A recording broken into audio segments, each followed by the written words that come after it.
There is a conversation about money that most people have never had. Not with a financial advisor, not with a partner or a business associate, not even with a therapist or a coach. With themselves. A genuine, honest, unhurried conversation with themselves about what money actually means to them.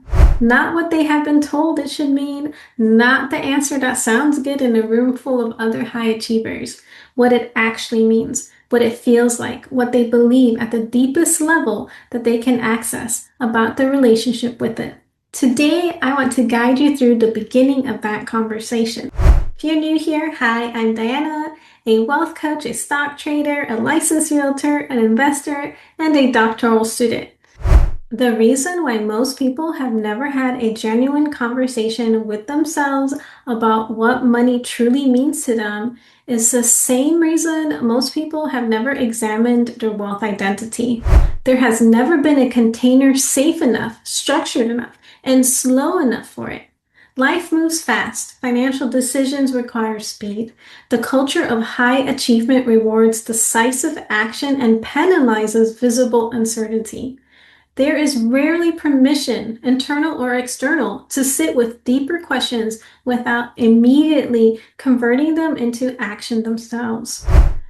And there is something else. For many high achievers, the deep questions feel dangerous because the honest answers might require changes that are uncomfortable, that might reveal beliefs that are embarrassing, that might surface feelings that are at odds with the persona of competence and control that they have been carefully constructed and successfully maintained.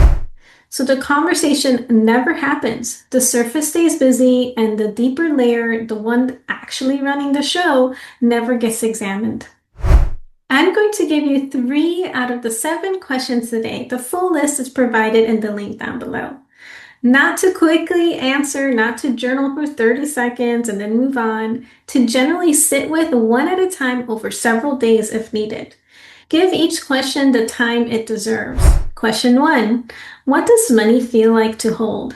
Not what does money having mean conceptually. What does it feel like in your body as a sensation to have a significant amount of it sitting in your possession?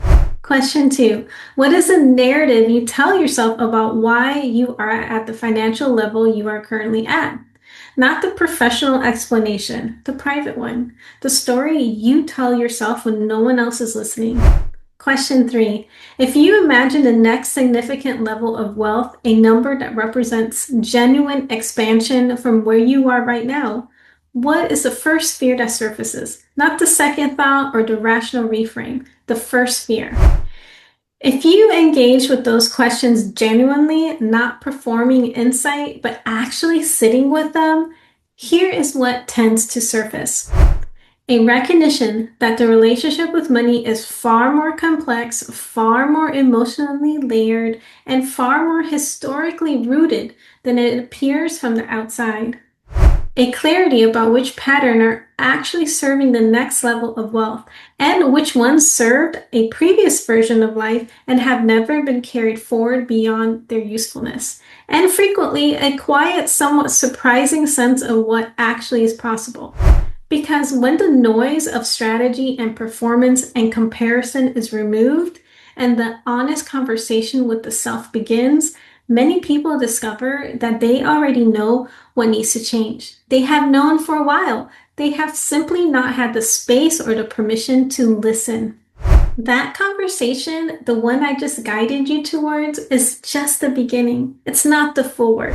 The full work happens in a sustained container where the questions go deeper, where the answers are witnessed and reflected back, where the patterns that surface are examined with depth and structure, and where the genuine transformation from the inside is supported over time. The conversation with yourself is where you realize what needs to change. The coaching container is where you actually change it.